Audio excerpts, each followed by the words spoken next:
Ilmu kan begitu Pak. Makanya saya wasiatkan, guru kami pernah ajarkan 2 zikir jangan tinggalkan.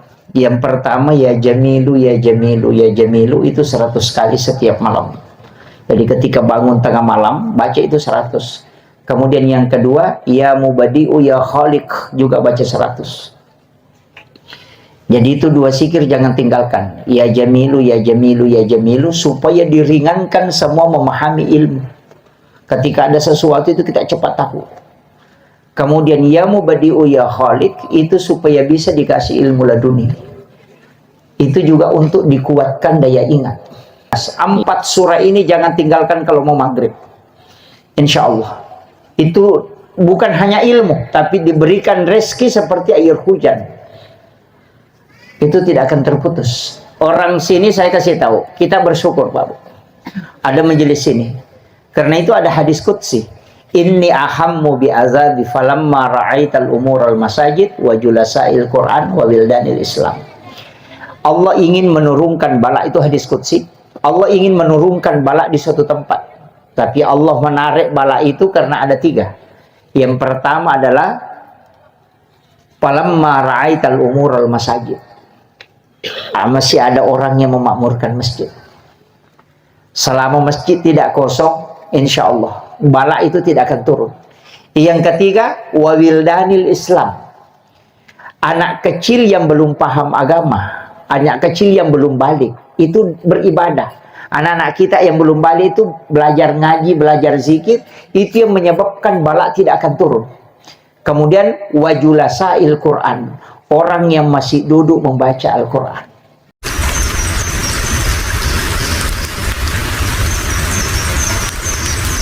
Hadratul muhtaramin wal muhtaramat, ikhwanu fillah, alhamdulillah rabbil alamin.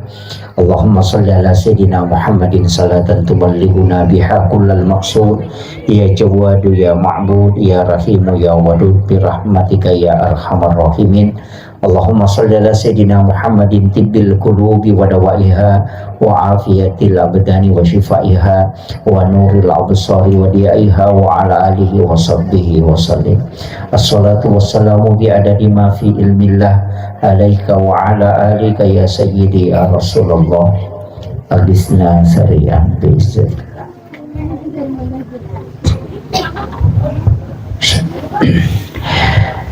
Yang saya hormati, saya ta'zimi Alina Gurota Kiai Haji Dr. Adnan Nota selaku Kepala Kantor Wilayah Kementerian Agama Provinsi Sulawesi Barat, sekaligus Ketua Tanfiziyah Pengurus Wilayah Nahdlatul Ulama Provinsi Sulawesi Barat, beserta seluruh jamiah, para pengurus lembaga dan badan otonom Nahdlatul Ulama yang sempat hadir. Di samping saya bagi ada Ketua Lesbumi yang kami muliakan, kita hormati bersama Bapak yang mewakili Bapak Bupati.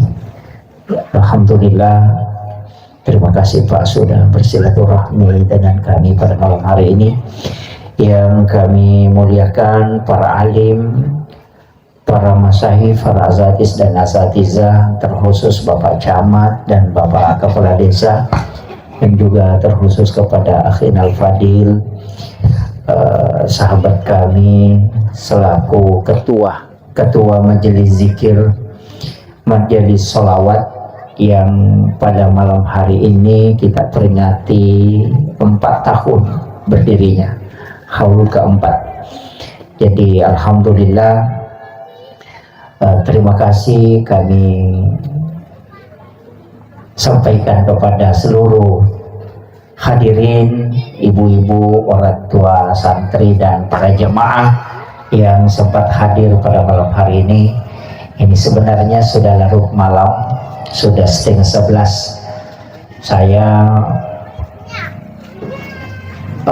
tidak panjang ingin saya sampaikan, tapi pertama, bahwa peringatan yang kita lakukan pada malam hari ini sebenarnya memang istilah yang dipakai masyarakat Bugis dan juga istilah yang dipakai orang Mandar itu sebenarnya hampir sama, tidak menggunakan istilah maulid tapi menggunakan istilah maulud. Itu beda. Makanya kalau kita mengatakan peringatan maulid, berarti itu peringatan terhadap waktu kelahiran Rasulullah. Makanya hanya bulannya Rabiul Awal. Tapi kalau peringatan maulud itu sepanjang tahun, karena yang diperingati adalah orangnya, bukan waktunya. Jadi beda. Jadi kalau maulid itu waktu kelahirannya, kalau maulud itu orangnya. Makanya orang Bugis bilang maulud. Orang Mandar juga mengatakan maulud, bukan maulid. Makanya setiap acara itu guru Profesor Dr. Rahim Arsyad kemarin di acara PCNU Sidrap, apa yang dia bilang, maulid itu dipasangkan apa saja cocok. Orang pindah rumah baru sekaligus maulid cocok. Orang adakan pernikahan dirangkaikan dengan maulid cocok. Jadi maulid ini bisa masuk ke semua kegiatan yang baik. Tapi saya ingin sampaikan begini Pak Bu. Peringatan yang kita laksanakan pada malam hari ini pas sekali. Saya juga ketika dihubungi dan penentuan pelaksanaannya ini tidak pernah menyangka ini bersamaan dengan malam 1 Rajab. Jadi ini malam istimewa Pak Bu. Disebutkan dalam hadis itu ada 5 malam. Malam 1 Rajab, malam nisfus Sya'ban, malam Jumat, malam 10 Zulhijjah, dan malam 1 Syawal. Itu ada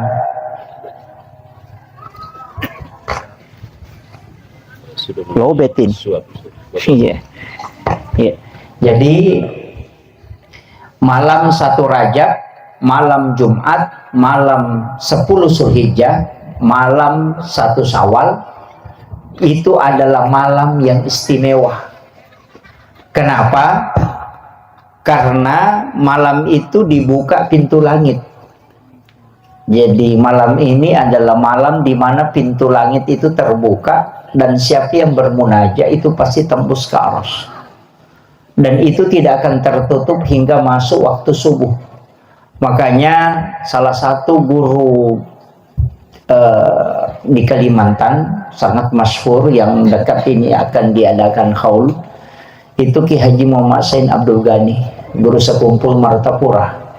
Itu berwasiat sama Andre Guru Ki Abdul Rahman Ambodale bahwa siapa yang tidak tidur pada 5 malam itu hanya beribadah kepada Allah untuk mencari keridhaan, kalau dia meninggal itu jasadnya pasti hilang.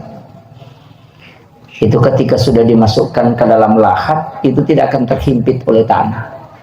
Dan itu dialami oleh Guru Ki Abdul Rahman Ambodale ketika dia dimasukkan ke dalam lahat. Karena yang memasukkan itu Ki Haji Fathuddin Sukara, guru kami, dan mengatakan Guru itu hilang karena saya buka kain kafannya itu hanya kafas yang ada di dalam. Jadi malam yang 5 itu salah satunya adalah malam ini. Itu malam 1 Rajab. Makanya saya meminta kepada seluruh jamaah, bagi yang mampu begadang sampai subuh, tapi itu tidak mudah. Makanya Kiai Muhammad Sain Abdul Ghani mengatakan, kalau tidak mampu begadang sampai subuh, paling tidak berusahalah untuk tidak tidur cepat. Nah, ini malam ini pas sekali kita sudah sampai 10:30 belum tidur. Ini panitia ini luar biasa karena menggunakan, sebenarnya mestinya saya malam ini di pondok bersama dengan santri melaksanakan istighosah kubra. Nanti itu saya lihat, saya kira malam Senin, ternyata kenanya malam Ahad. Ini jadi mudah-mudahan segala hajat kita pada malam hari ini dikabulkan oleh Allah Subhanahu wa taala. Sebelum saya lanjut, tadi mau melakukan musola, sebenarnya 4 ibadah. Musola itu tidak usah besar, yang penting dimulai. Iya. Jangan sandarkan keyakinan itu kepada manusia, tapi sandarkan keyakinan kepada yang mengatur rezeki. Nanti dia mengatur, dia mau letakkan di mana dan datangkan dari mana. Jangan bersandar ke manusia, nanti manusianya yang diatur oleh Allah. Makanya kalau Pak Kiai ini mengatakan membangun tanpa ada uang tapi tidak banyak, insya Allah itu karena sandarannya bukan ke manusia. Kita mesti bersandar ke Allah dulu. Tawakalnya perbaiki, kemudian memulai sesuatu. Saya sering pakai istilah, pemain judi saja masih dikasih rezeki, apalagi kalau kita ngurus agama. Itu aja kunci.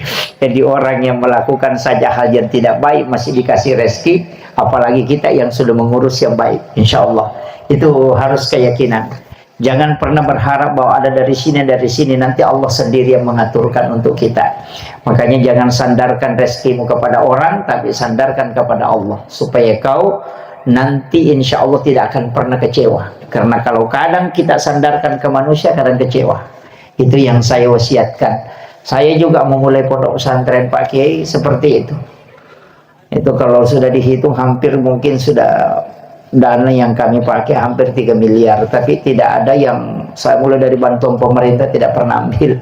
Jadi hanya betul-betul tawakal. Kadang-kala saya memulai sesuatu itu, kadang istri bilang, dari mana nanti ini? Saya bilang biarkan dia jalan. Dan ternyata seperti itu Pak. Kita bilang bangun sekian lokal, tidak tahu dari mana uangnya, ada saja.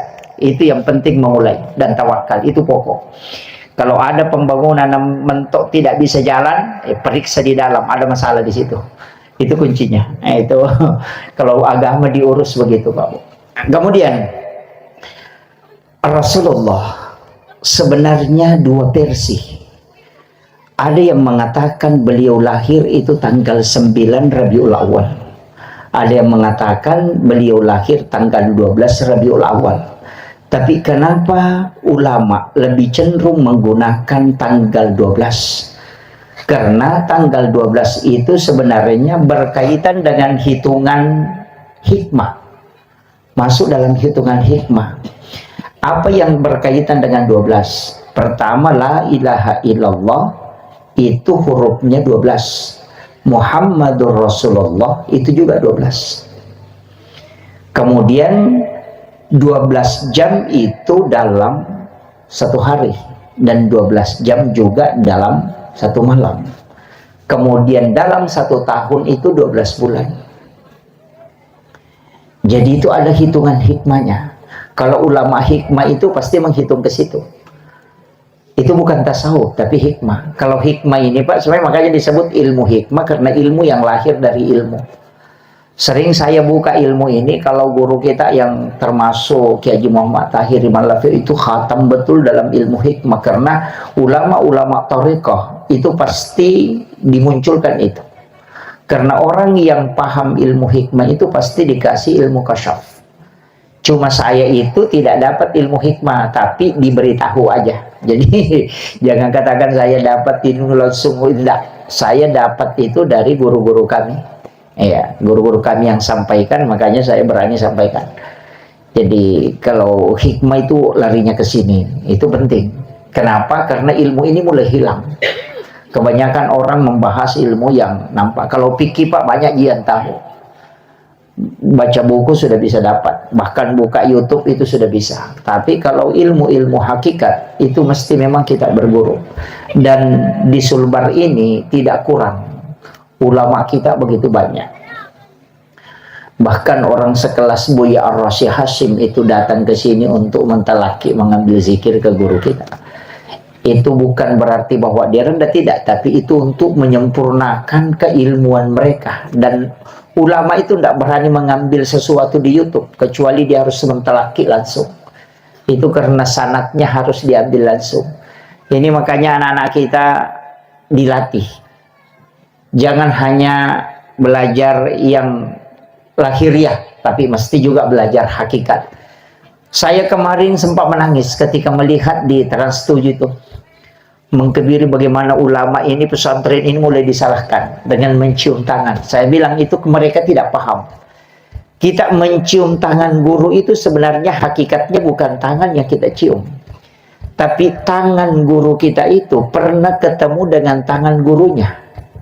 Dan tangan gurunya itu juga pernah ketemu dengan tangan gurunya. Dan tangan gurunya itu pernah ketemu dengan tangan gurunya. Dan tangan guru itulah yang sampai bersambung ketemu dengan Rasulullah. Jadi hakikatnya tangan guru kita yang kita cium itu sebenarnya hakikat keberkahan. Tangan guru itu pernah tersambung sampai kepada baginda Rasulullah Sallallahu Alaihi Wasallam. Termasuk sebenarnya majelis zikir ini, majelis salawat ini mesti mengambil sanad. Tidak boleh kita hanya baca, tidak. Mesti menghadirkan ulama-ulama yang memang punya sanad salawat. Itu kita minta untuk ditalaki itu. Sama dengan imam, sering saya sampaikan, imam itu mestinya mentalaki usus suratul Fatihah. Tidak usah surah yang lain kalau tidak bisa. Datang ke orang yang punya sanad hafalan, talaki ke situ. Karena hafalan itu nyambung sampai baginda Rasulullah Sallallahu Alaihi Wasallam. Itulah yang disebut dengan sanad. Itu sangat penting dalam agama. Itu sebenarnya, saya pakai bahasa Indonesia Pak ya, karena mungkin banyak tidak tahu bahasa Bugis ya. Iya. Tapi itu tuh bahasa Ugi, ini kan masyarakat Pantai di sini, Pantai Mandar, lebih dekat ke Bugis. Jadi ini penting dulu saya sampaikan bahwa anak-anak kita itu kenapa kita suruh mencium tangan guru.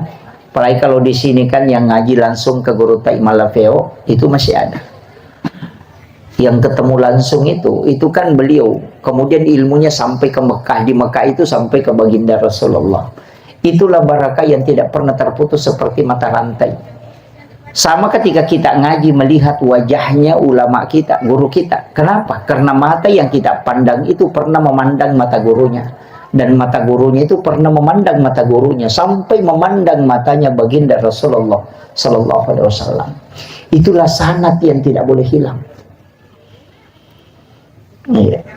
Dan di Sulbar ini ya banyak. Jadi sebenarnya saya itu berat Pak Kiai, terus terang.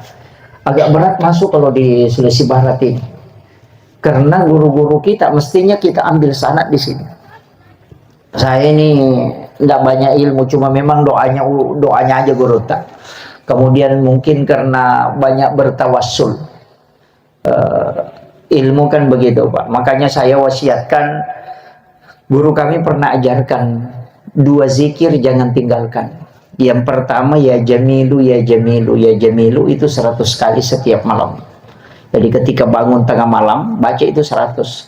Kemudian yang kedua ya mubadi'u ya khaliq juga baca 100. Jadi itu 2 zikir jangan tinggalkan. Ya jamilu, ya jamilu, ya jamilu supaya diringankan semua memahami ilmu. Ketika ada sesuatu itu kita cepat tahu. Kemudian ya mubadi'u ya khaliq itu supaya bisa dikasih ilmu laduni. Itu juga untuk dikuatkan daya ingat. Iya, makanya anak-anak santri yang menghafal ini amalkan zikir itu. Iya. Jadi ada 2. Yang pertama ya jamilu, ya jamilu, ya jamilu supaya dibukakan pintu-pintu ilmu.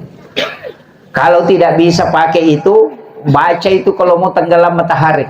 Sekitar 7 menit sebelum sholat maghrib tiba. Baca itu. Yang pertama wal-lail, yang kedua wasyams. Kemudian yang ketiga Qul a'udzu birabbil falaq dan Qul a'udzu birabbin nas. 4 surah ini jangan tinggalkan kalau mau maghrib. Insya Allah. Itu bukan hanya ilmu, tapi diberikan rezeki seperti air hujan. Itu tidak akan terputus. Ini sebenarnya mesti diamalkan. Saya di pondok itu Pak Bo, itu yang kami anukan. Kami mendirikan pondok itu dengan modal hanya itu.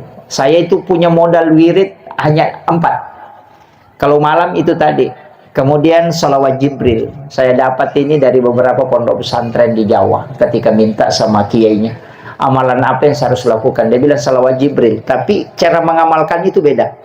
Baca sholawat Jibril 1000 dalam 1 hari. Sehari semalam baca 1000. Tapi jangan pakai berdoa. Dibaca saja 1000. Sallallahu ala Muhammad. Dibaca saja 1000. Nanti malam Jumat. Itu khusus malam Jumat, sholat sunnah hajat 2 rakaat, baru baca 1000 kali, baru berdoa. Jadi dikumpul ini sholawat jadi 1 pekan. Nanti malam Jumat baru dipakai berdoa. Kalau ada hajat besar, lakukan itu, insya Allah. Saya buktikan di pondok Pak Bu, betul-betul luar biasa. Itu sampai ada tanah. Saya pusing bagaimana bisa dapat ini. Minta beli tidak mau dijual, minta diwakafkan tidak mau. Saya bilang mau dibacakan sholawat Jibril ini. 2,5 bulan saya bacakan sholawat Jibril, orang kasih itu cuma-cuma. Jadi langsung dia wakafkan ke pondok. Saya bilang ini barakahnya mungkin.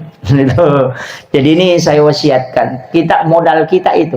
Apalagi ini majelis sholawat dan majelis zikir. Wah itu mesti itu. Iya, jadi lakukan aja itu. Sholawat Jibril 1000. Punya amalan khusus. Iya. Kemudian orang sini saya kasih tahu. Kita bersyukur Pak Bu.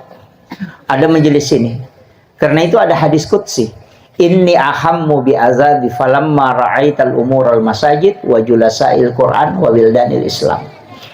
Allah ingin menurunkan bala, itu hadis qudsi. Allah ingin menurunkan bala di suatu tempat. Tapi Allah menarik bala itu karena ada 3. Yang pertama adalah falamma ra'aital umural masajid. Masih ada orang yang memakmurkan masjid.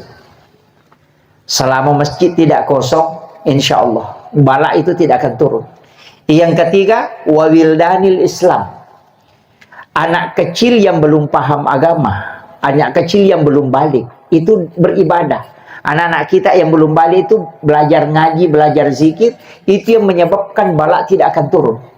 Kemudian wajulasail Quran, orang yang masih duduk membaca Al-Quran.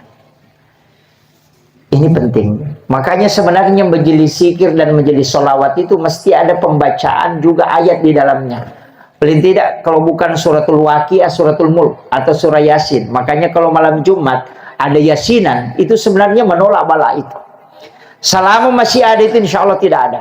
Karena tempat kita ini bisa terancam Pak. Kalau tsunami naik kita habis. Atau gunung yang runtuh habis kita. Makanya kiri kanan depan belakang itu bisa musibah. Tapi ketika kita mengamalkan tolak bala, insya Allah. Apalagi kalau ada Jumat berkah, ada sedekah subuh. Ini kadang-kadang ada orang mengatakan itu kenapa sedekah subuh, kenapa bukan sedekah duha, kenapa sudah bukan sedekah duhur. Sebenarnya kita inginkan itu ketika malaikat bertemu. Nah subuh itu malaikat penjaga malam dan malaikat penjaga siang itu ketemu di subuh hari. Makanya setiap ibadah yang dilakukan pasti lipat ganda doanya. Nah yang kita butuhkan itu Pak sebenarnya malaikat. Kalau malaikat banyak hadir, insya Allah itu kan kuncinya. Cuma kadang-kala kita menganggap bahwa malaikat ini kita tidak rasakan kehadirannya. Saya itu ketika ngaji thariqah itu sempat biasa menyalahkan setan. Ketika baca Quran kenapa cepat tidur? Ini setan lagi nih. Dengarkan khutbah kemudian cepat tidur, bilang setan lagi nih. Ternyata itu bukan setan kalau menurut mursyid kami. Malaikat itu membuat kamu cepat tidur. Karena itu resonansi kalbu. Makanya ketika malaikat datang itu pasti kita mudah ngantuk.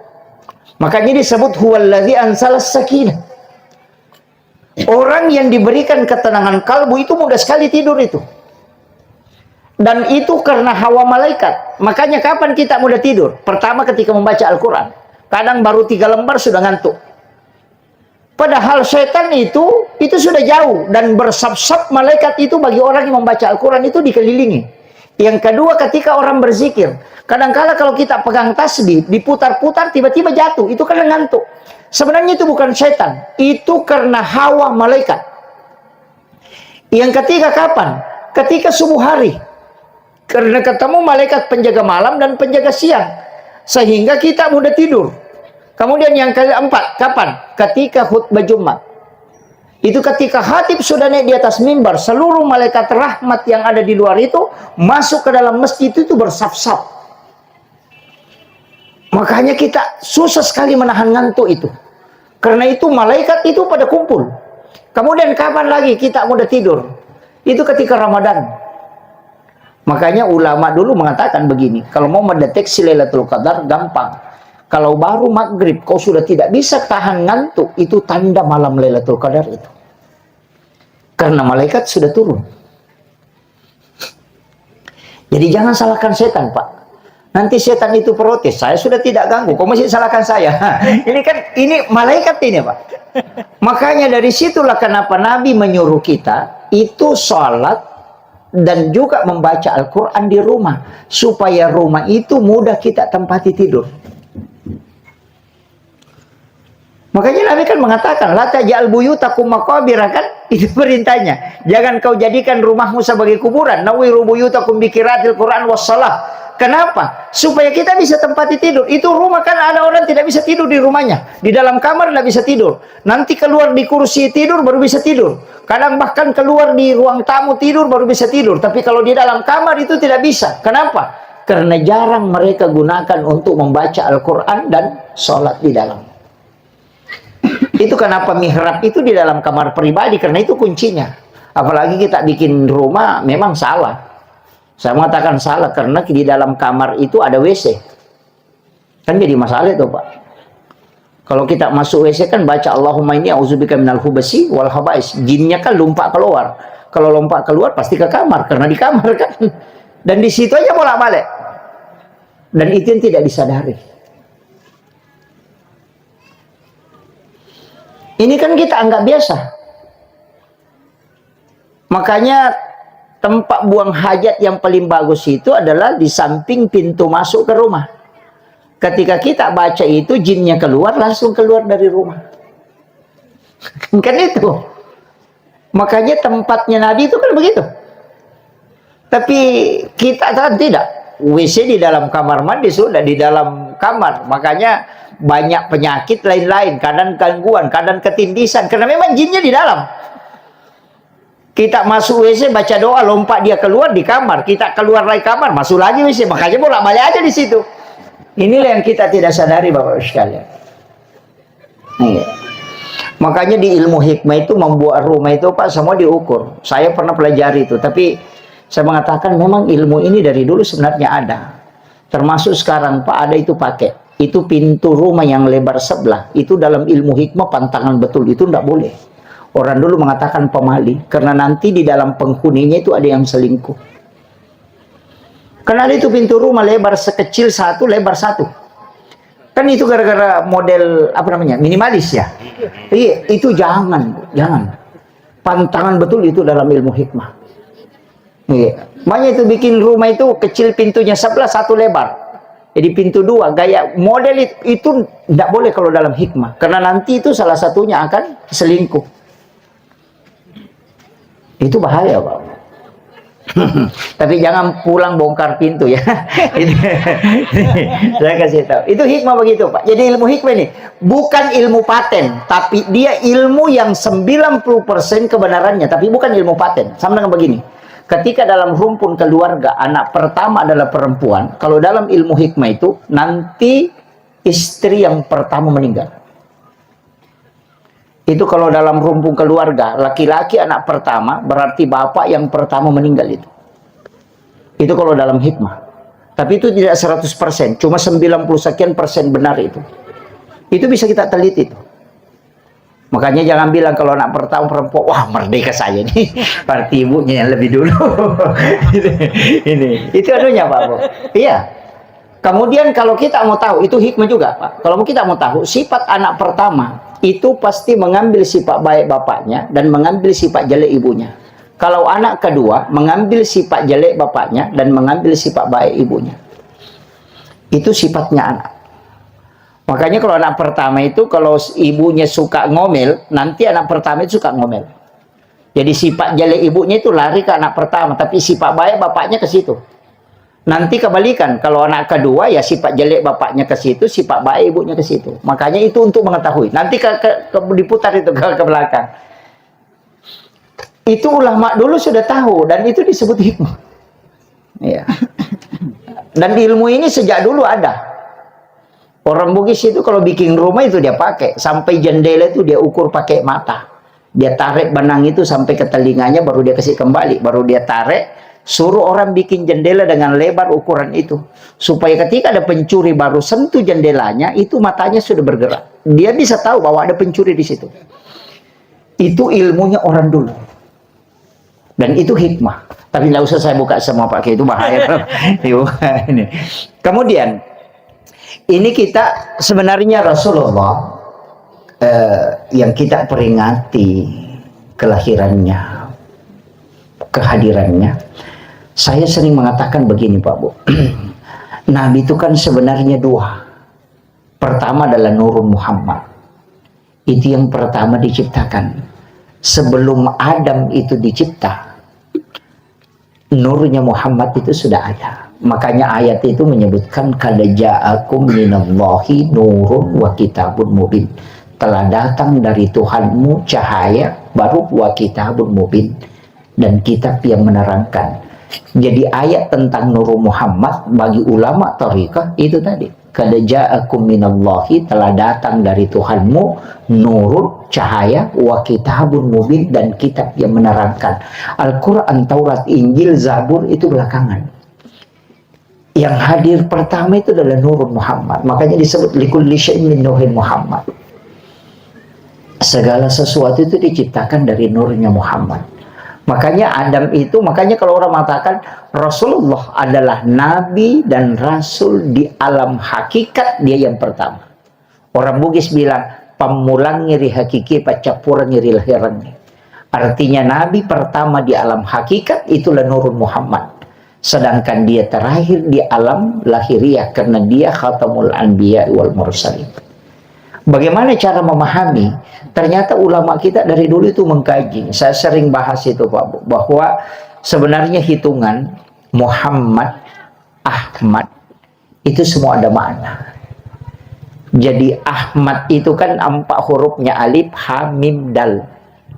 Kita ini diciptakan dari 4 unsur, api, angin, air, tanah.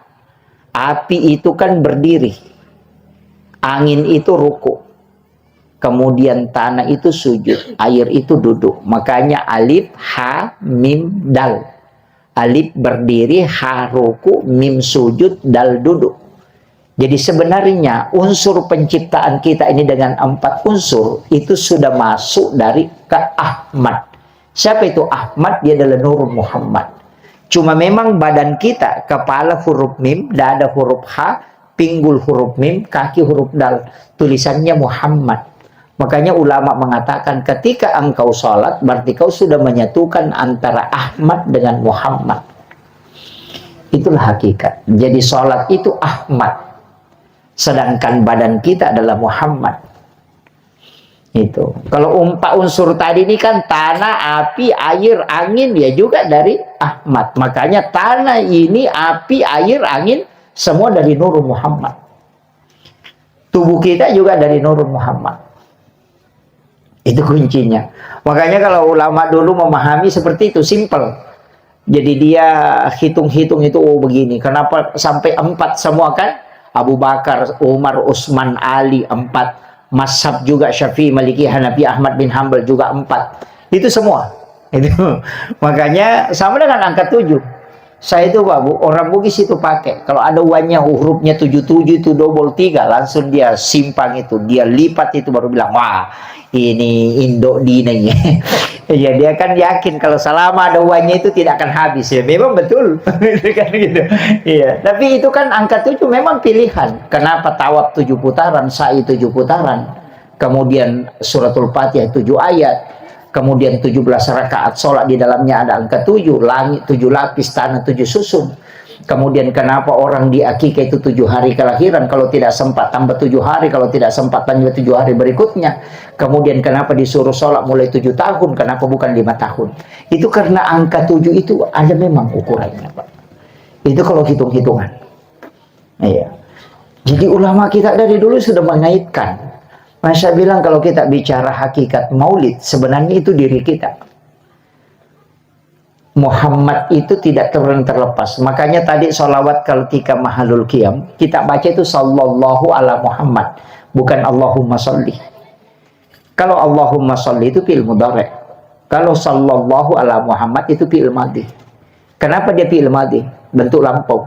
Karena sebelum jasadnya Nabi diciptakan, itu sudah disolawati.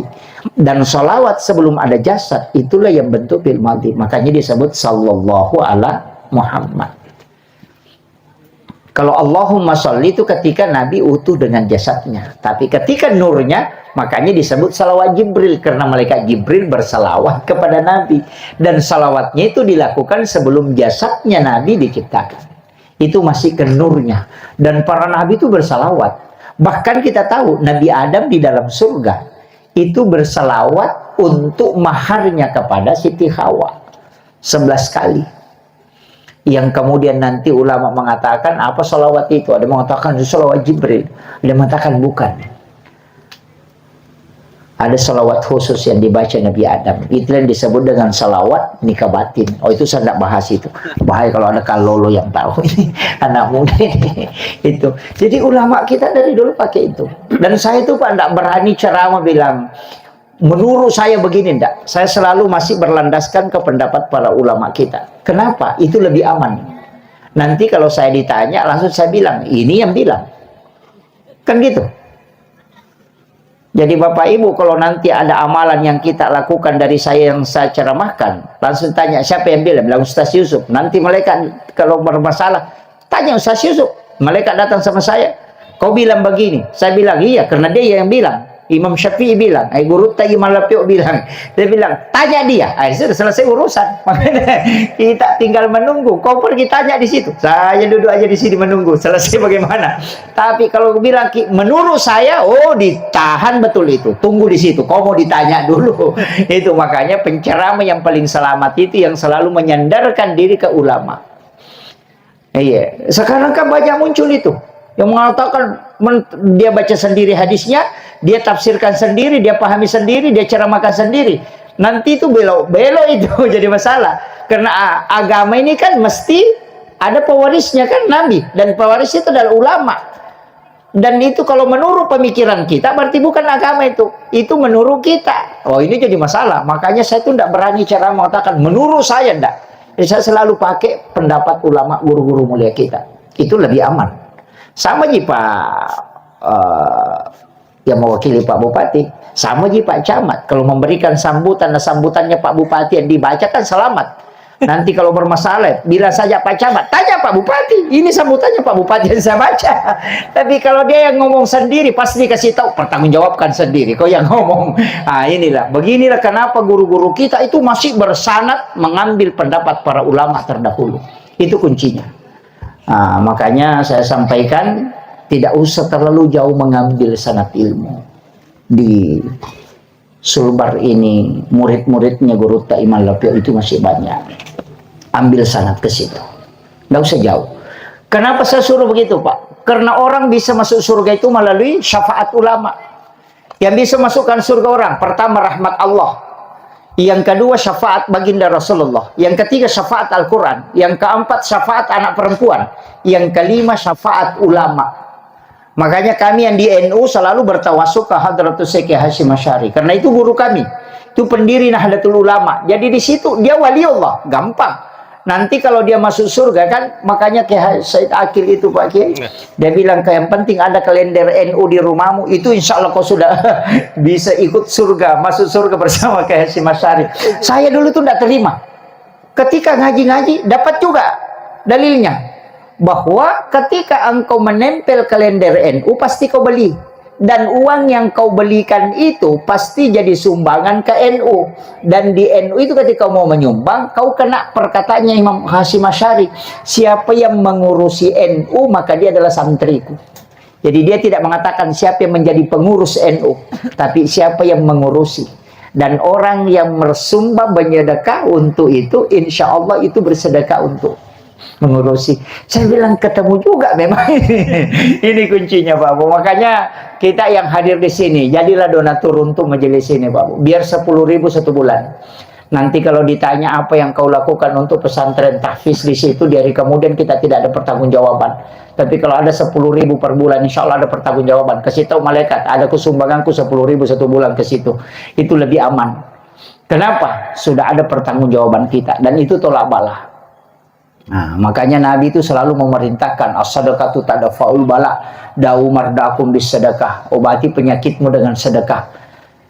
Sedekah itu menolak bala. Tapi tidak semua sedekah itu yang kita lakukan itu bisa menolak menyembuhkan penyakit. Memang tingkatan sedekah itu ada 4. Pertama, sedekah yang tidak ada sama sekali nilainya, bahkan bisa berdosa. Yang mana sedekah yang diserahkan kemudian kita ngomel. Iya. Jadi kalau ada orang bersedekah kemudian marah-marah, nah marah itu yang menerima uang, dikasih sedekah, itu bisa dosa. Karena fungsi sedekah itu Pak cuma 2. Yang pertama menyambung silaturahmi, yang kedua menggembirakan orang. Itu fungsinya sedekah 2. Jadi menyambung silaturahmi dan menggembirakan orang. Nah kalau dikasih orang baru dimarahi, terputus silaturahmi, tidak gembira Tommy. Makanya tidak ada gunanya. Sedekah tingkatan kedua, sedekah riya. Itu ada pahalanya, tapi bukan pahala sedekah, pahala menggembirakan orang. Itu doanya Nabi. Berikan pahala kepada umatku yang menggembirakan umatku. Makanya kenapa aturan sedekah itu lan tanalul birra hatta tunfiqu mimma tuhibbun. Karena supaya jangan kau berikan kecuali itu baik, supaya dia senang. Karena kalau kau riya masih bisa dapat pahala, tapi bukan pahala sedekah, cuma pahala menggembirakan orang. Nah, kenapa tersenyum ke orang itu sedekah? Karena termasuk menggembirakan. Ya, itu sedekah yang paling gampang, Ustaz. Bibir bawah saja ditarik ke bawah begini sudah dapat pahala. Itu pahala senyum. Itu kuncinya. Kemudian tingkatan di atasnya sedekah rahasia. Rahasia itu ada 3. Yang pertama tidak diketahui jumlahnya ketika bersedekah. Lewat celengan, tutup mata, ambil uang di saku, uang berapa saja, kasih masuk ke celengan. Jangan lihat uang berapa. Uang 100, uang 50 dikumpul saja di situ. Kadang kalau kita tarik, dilihat uang 100 didorong lagi masuk. Pilih yang paling kecil. Oh, itu jadi masalah itu. Yang kedua, ini agak berat. Kalau ada orang minta sedekah, kita tidak kasih, tapi kita suruh dia datang mengambil. Kalau ada orang minta sedekah, kasih tahu, oh ya di laci pergi mengambil, ada di laci situ. Atau dikasih tas, nanti dia ambil sendiri berapa dia mau ambil. Itu agak berat. Karena kita langsung berpikir, kalau nak habis ini mati. Karena langsung itu. Hancur bandar. Tapi ulama kita mengatakan, selama kau mengatakan, iya kalau dia habisi, berarti kau belum ikhlas bersedekah. Dan kau masih menilai sesuatu. Makanya nanti kena hadis qudsi, siapa hamba aku memberikan kepada aku dia tidak menghitungnya, maka aku pun akan membalasnya dengan tidak menghitungnya pula. Itu janji Allah. Tapi berat itu Pak. Berat itu. Istri saja kadang disuruh ambil lebih ngambil daripada apalagi kalau orang lain. Oh itu. Tapi itulah kalau ulama paham itu luar biasa. Di atasnya masih ada 1. Itu masih ada. Tingkatan yang paling tinggi dalam sedekah itu disebutkan oleh Rasulullah. Nanti ada umatku di hari kemudian, dia tidak ke mahsyar. Dan tidak melewati titian siratal mustaqim. Dan tidak ditimbang amalnya. Karena baru berjalan menuju ke mahsyar, Allah suruh malaikat menjemputnya. Kemudian dibawa ke ila rafiqil a'la. Dari rafiqil a'la dimasukkan ke dalam surga. Makanya ulama tarekat dulu bilang, kalau kau mau tidak lewat titian siratal mustaqim, ada jalurnya. Istilahnya orang Bugis ya komelo kolete lete ko ya kolete kalalana. Nah, kalau tidak mau lewat di timbangan, tidak mau kumpul di mahsyar, ada. Karena itu hadis. Nabi mengatakan baru digiring orang berjalan ke mahsyar, datanglah malaikat karena perintah Allah menjemputnya, dibawa ke ila rafiqil a'la. Dari rafiqil a'la dibawa ke dalam surga. Jadi ada 4 tempat dia tidak datangi. Mizanullah, timbangan tidak. Titian siratal mustaqim tidak juga. Kemudian dia juga tidak ke mahsyar. Dia tidak kepada mahsyar karena baru berjalan ke sana, kata Nabi sudah dijemput. Sampai dalam hadis itu disebutkan orang bingung, kemana si Anu? Nah tadi kita jalan sama-sama. Nabi bilang tidak tahu. Kemudian datang malaikat, jangan kau mencarinya. Dia dibawa ke ila rafiqil a'la. Siapa itu kata Nabi?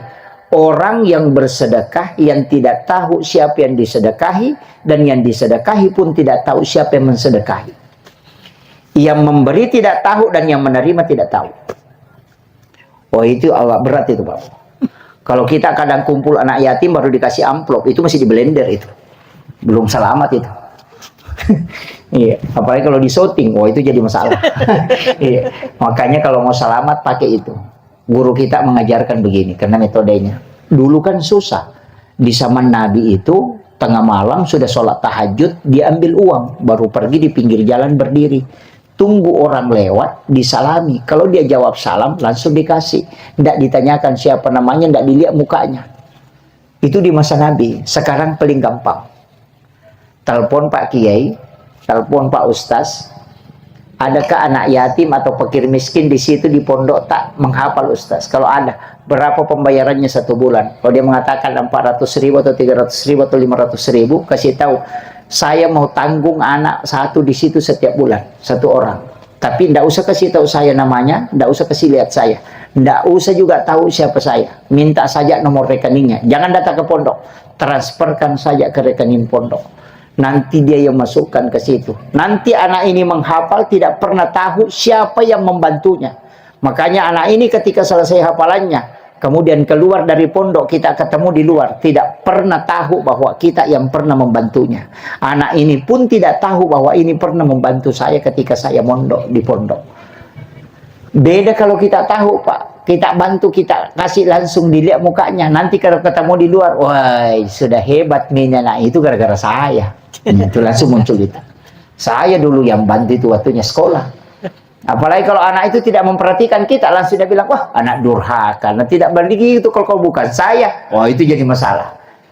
Tapi kalau ada sesuatu kita tidak tahu siapa yang kita kasih, dan yang kita kasih tidak tahu, itulah kata Nabi, rahasia bagi yang memberi dan yang menerima juga dirahasiakan. Itulah orang yang tidak berkumpul di mahsyar.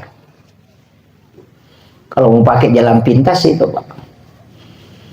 Dan yang kedua fungsinya apa? Ketika sakit ya, dapat tadi da'u mardakum bisadaqah. Ketika ada penyakitmu, dokter sudah angkat tangan, sholat sunnah hajat, baru berdoa, minta, ada amalanku seperti ini ya Rob, hanya engkau dengan aku yang mengetahuinya.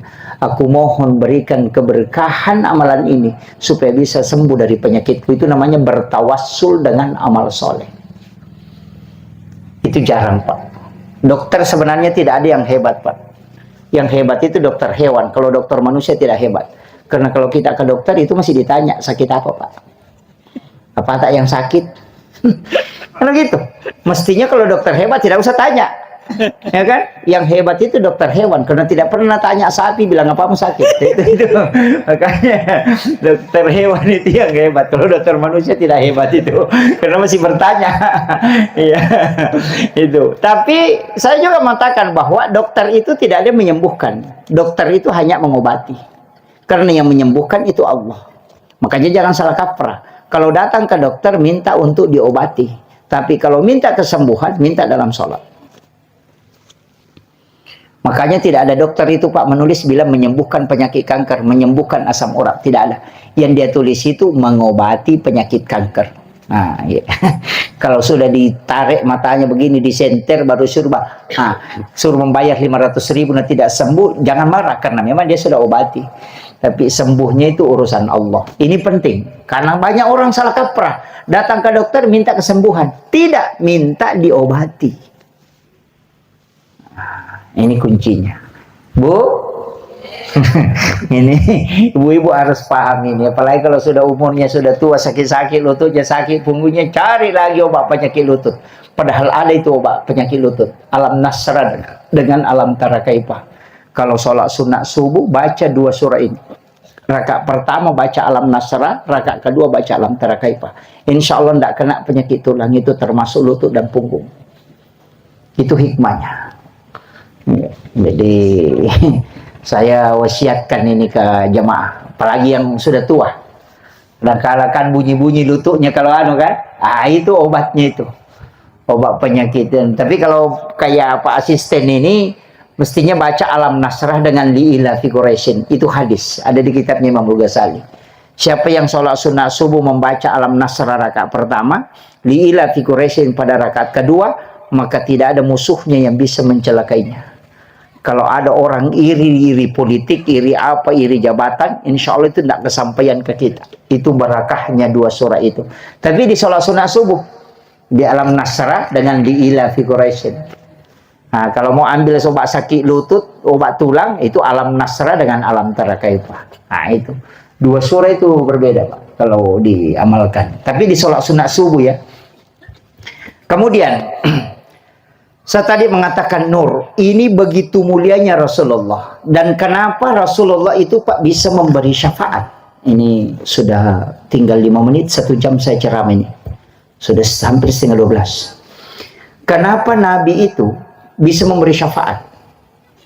Karena satu-satunya Nabi yang dikasih otoritas ibadah itu Rasulullah. Nabi Musa itu perintah Allah, langsung perintah ke Musa. Langsung Musa ke umatnya. Kalau Nabi tidak, ada perintah Allah, nanti ada yang disandarkan ke Nabi. Jadi kayak sholat fardu, itu disandarkan ke Allah. Tapi kan Nabi juga sampaikan. Tapi sholat sunat disandarkan ke Rasulullah. Itu bedanya, Pak.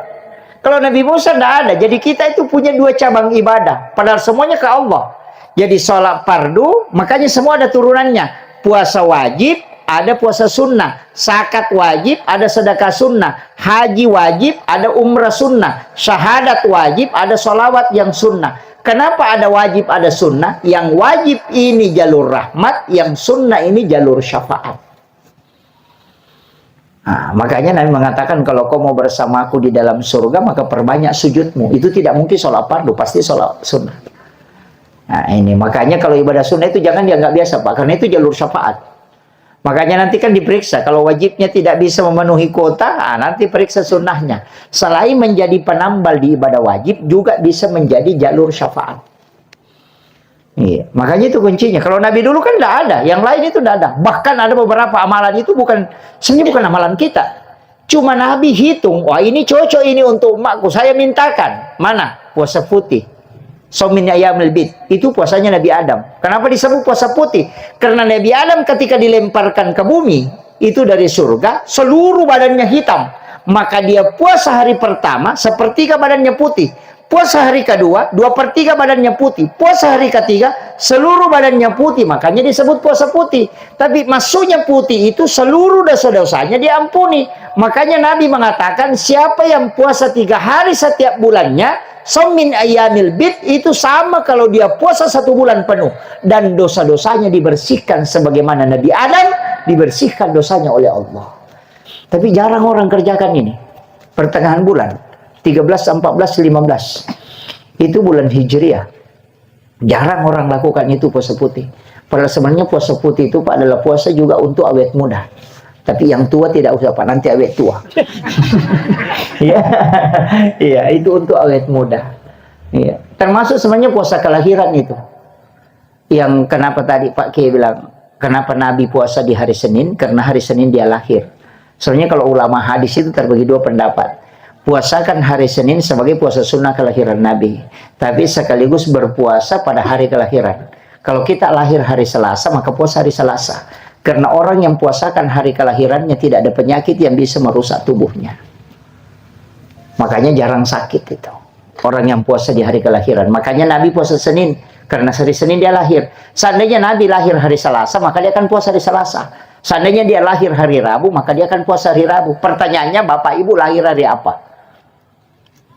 Kalau hari Selasa, puasa hari Selasa. Tapi tetap puasa Senin. Kenapa puasa Senin? Puasa sunnah hari kelahiran Nabi.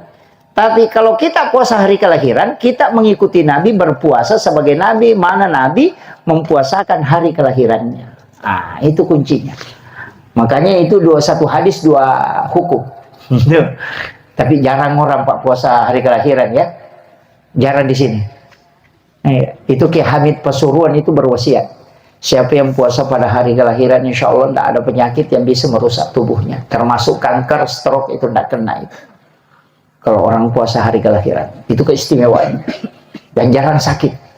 Nah, itu sebagai tanda kesyukuran. Nah itu. Tapi kalau tidak tahu hari kelahiran, tidak tahu saya Ustaz. Itu. Makanya kalender kelahiran itu kalau tanggal 3 bulan 3 itu dicurigai itu tidak asli itu. Kalau orang tua dulu. Karena saya begitu Pak. Saya itu di tanggal kelahiran 12 Desember 1983. Padahal ketika saya ngaji tarekah, itu guru mursyid kami bilang, enggak, kau lahir hari Rabu. Saya bilang, enggak, lahir hari Senin. Karena 12 Desember 1983 itu hari Senin. Tapi mursyid kami tidak, kau lahir hari Rabu, enggak. Saya pulang ke kampung, tanya bapak, saya lahir hari apa? Dia bilang Rabu pagi. Saya bilang, weh cocok, berarti kalender yang salah. Itu mursyid kami itu bisa tahu hari kelahiran. Itu istilahnya, tapi tanggalnya dia tidak tahu, tapi dia lihat orang, dia bilang kau lahir hari sekian.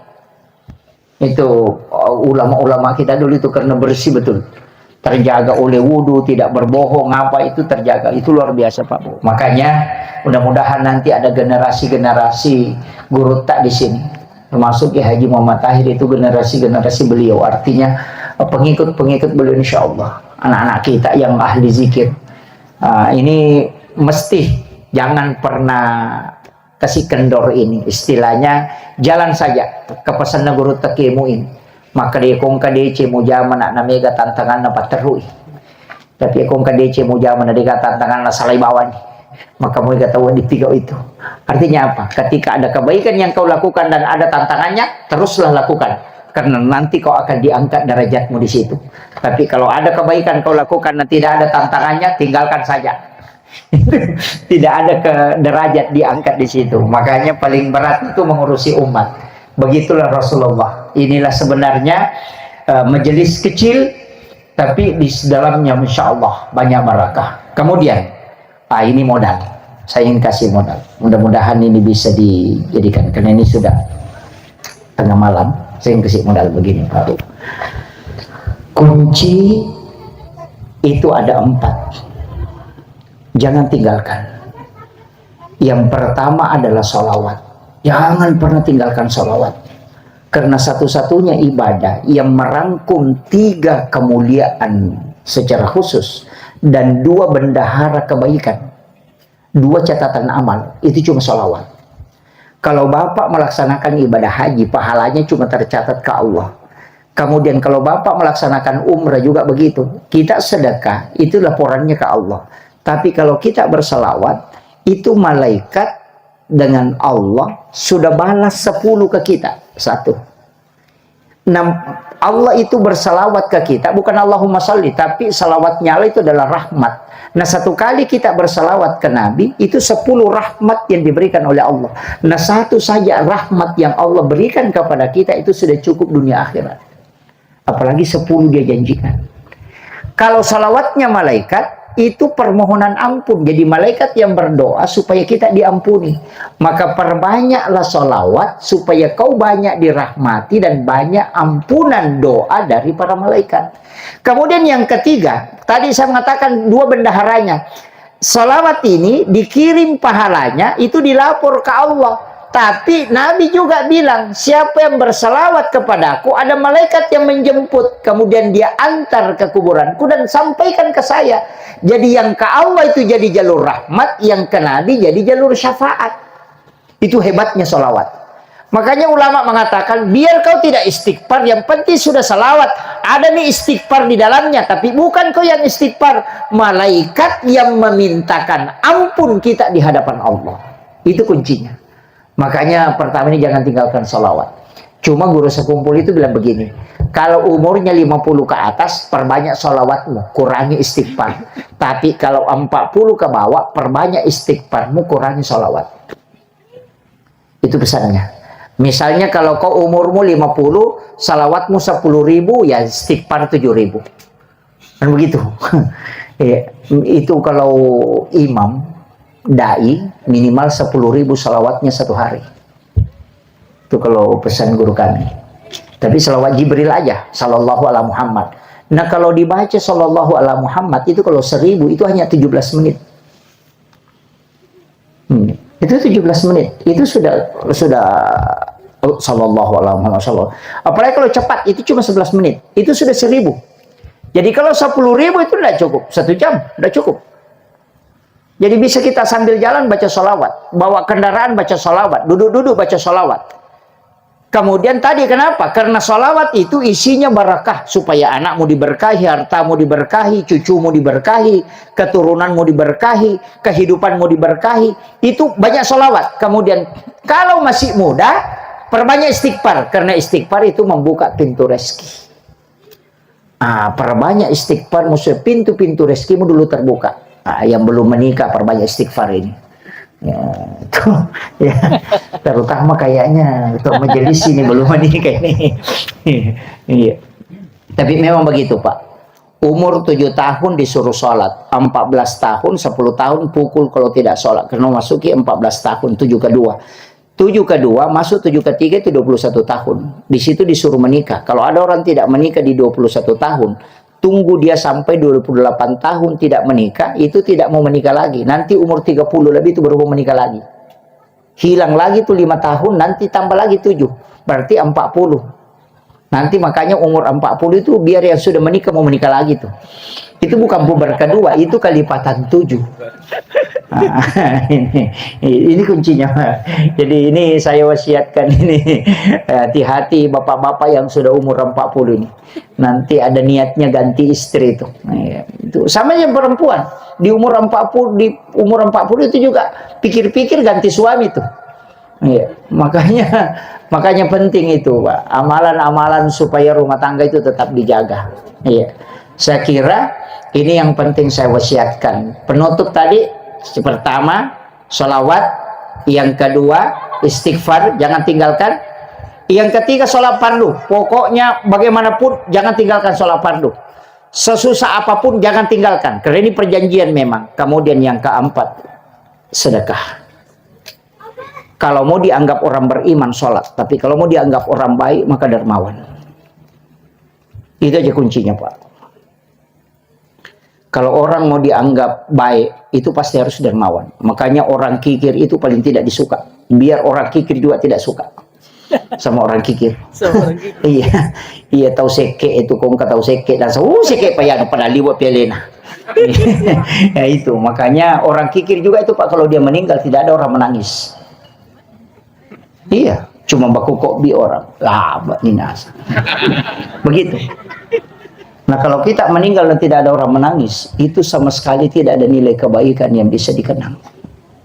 Dan orang yang kikir, Pak, ketika meninggal, biar 10 tahun, 20 tahun meninggalnya, kita datang ke kuburan, dibaca namanya di batu nisan, Indo Upa, sekek Pak biasa saja. Buruk nih buku-buku, nah sudah hancur tulangnya, masih melekat ke kikirannya. Itu kayak Indo Upa. Mana tersinggung. Ini penting saya wasiatkan, Pak. Maka dermawanlah supaya senantiasa disenangi oleh manusia. Itu kuncinya. Taruki pas ngaruh. Itu kunci-kuncinya, Pak. Kehidupan itu penting itu. Apa yang kita maukan sebenarnya? Dan harta itu kan nanti dimiliki ketika sudah disedekahkan. Yang kita miliki itu kan cuma amanah. Ketika kita meninggal pindah ke ahli waris. Apa kita yakin anak-anak kita bisa mengingat kita ketika kita meninggal? Tidak. Dikirim ke Makassar kuliah hanya menelpon ketika habis uangnya. Tidak pernah tanya gitu, saya mau ke Pak Tu atau apa, tidak. Kita ini masih hidup, apalagi kalau sudah meninggal. Nggak usah terlalu jauh. Saya mau tanya yang hadir, berapa kali kita ziarahi makamnya orang tua dalam 1 tahun? 2 kali. Kita saja yang paham agama cuma 2 kali menziarahi makamnya orang tua, apalagi anak kita yang tidak paham agama. Apa kita yakin dia ziarahi kita? Oh, tidak. Jangan bilang, nah saya jika suamiku, tidak, pasti menikah kalau mati. Belum mati lagi, mau menikah apalagi kalau mati. Ya usah. Ya. Kalau tidak percaya pula makin nanti tanya, kasih dulu di depan baru tanya, Pak, kira-kira menikah kalau meninggal, Kak? Palingan jawabannya bilang nanti dilihat.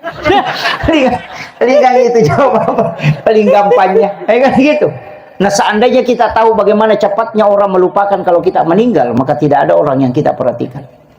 1-2 hari mungkin dia menangis, 3 hari tidak akan menangis. Hari ke-4, hari ke-5, nanti 40 itu baru bikin status, sudah meninggal Bapak, tidak terasa 40 hari. Kalau sudah ada duda bilang, dibawa komen, sabar saya makasih. Jadi masalah. Iya, itulah kehidupan, Pak. Makanya siapkan bekal yang baik. Kalau ada wakaf yang kita lanjutkan, kita kira anak-anak menghafal Quran itu besar pahalanya, atau guru yang mengajar, tidak. Yang paling besar pahalanya adalah orang yang menyiapkan tempat. Karena pahalanya guru mengajar, pahalanya anak menghafal, itu dikumpul kemudian dikasih kepada siapa yang menyiapkan bangunannya. Itulah kenapa orang yang mewakafkan hartanya itu, apalagi kalau bangun musalla, oh sudah, bangun masjid. Membana masjid dan fi dunia lillahi ta'ala banallahu lahu baitan fil jannah. Langsung ada hotelnya di surga. Biar tidak sholat, cuma tidak masuk. Gitu. Iya. Jadi kalau ada orang bangun musola dan tidak pernah sholat, ya ada rumahnya di surga tapi tidak masuk. Tapi kalau ada yang rajin sholat tidak pernah sumbang ke masjid, masuk tidak ada tempatnya. Kita mau pilih mana? Ya, makanya ikutilah sholat, perbaiki sholat dan juga sedekah, insya Allah ada tempatmu dan kau dijamin masuk. Itu kuncinya. Akhirul kalam, wallahul muwaffiq ila aqwamit thoriq. Assalamualaikum warahmatullahi wabarakatuh. Waalaikumsalam.